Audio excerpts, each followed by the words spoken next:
السلام علیکم ورحمۃ اللہ وبرکاتہ۔ خیر مقدم ہے آپ کا فدانامے میں۔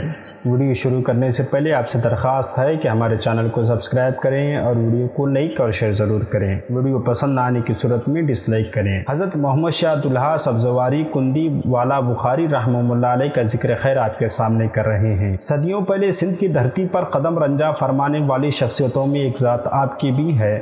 آپ کا آبائی وطن بخارا ہے اور آپ کا سلسلہ نسب حضرت سیدنا مولا امام حسین علیہ السلام تک پہنچتا ہے۔ یوں آپ خاندانی حسینی سید ہوئے۔ بخارا میں دینی تعلیم حاصل کرنے کے بعد آپ نے اسلام کی تبلیغ کی خاطر وطن سے سبزوار علاقے کا قصد فرمایا۔ یہاں پہنچنے کے بعد لوگوں کو اسلام کی طرف بلایا۔ آپ کے دست حق پرست پر ہزاروں افراد تائب ہو کر اسلام کی دولت سے بہرہ ور ہوئے۔ سبزوار سے آپ نے ہند کا قصد فرمایا اور کئی علاقوں میں اسلام کا پیغام پہنچاتے ہوئے سندھ تشریف لائے، اور کھارا در کے علاقے جعفر فدو ٹاور کے قریب جہاں آپ کا مزار شریف ہے، وہیں ایک چھوٹی سی جھوپڑی میں مشغول عبادت ہو گئے۔ درگاہ شریف کے برابر میں موجودہ مسجد حضری کی جو آج بھی قائم ہے، اس کی بنیاد آپ نے اپنے دست مبارک سے رکھی۔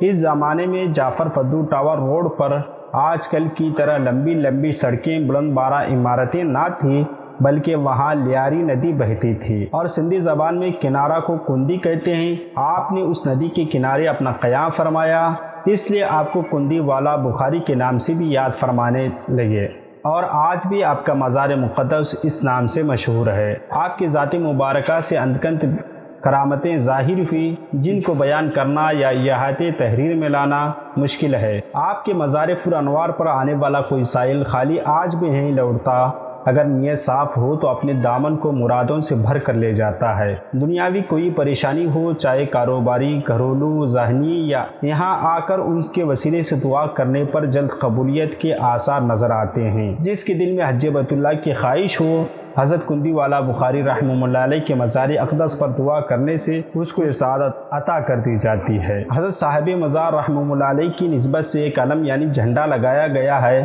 جس کے نیچے لوگ منت کی نیت سے تیل ڈالتے ہیں اور عوام و خاص اس کو مہلک اور جان لیوا بیماریوں سے نجات کے لیے اثر پذیر سمجھتے ہیں، اور جو اس کو اپنے بدن پر یا کہیں لگا لیتے ہیں تو شفا یاب ہو جاتے ہیں۔ پاکستان کی سابقہ وزیر اعظم بے نظیر بھٹو اس مزار اقدس سے عقیدت رکھتی تھی۔ حکومت میں آنے سے قبل وہاں اکثر حاضری دیا کرتی تھی۔ حضرت کندی والا بخاری رحمۃ اللہ علیہ کے دور کے بزرگوں میں حضرت سید یوسف شاہ الرحمۃ منورہ، حضرت حاجی غائب شاہ، حضرت عبداللہ شاہ غازی کلفٹن وغیرہ تھے، اور ان بزرگوں نے بھی کراچی میں سمندر کے کنارے پر قیام کرنا پسند فرمایا اور اپنی آخری آرام گاہ کے طور پر کراچی کو ہی پسند فرمایا۔ حضرت سید محمد شاہ دلہا سبزواری کندی والی بخاری رحمۃ اللہ علیہ کے قریب میں آپ کے خلیفہ اور اولاد کے مزارات بھی ہیں، ان کا بھی عرس منایا جاتا ہے اور انہیں پنچ مزاروں کے نام سے یاد کیا جاتا ہے۔ حضرت سید محمد شاہ دلہا سبزواری کندی والا بخاری رحمۃ اللہ علیہ کا سن وصال 17 ربیع الثانی 701 ہجری ہے،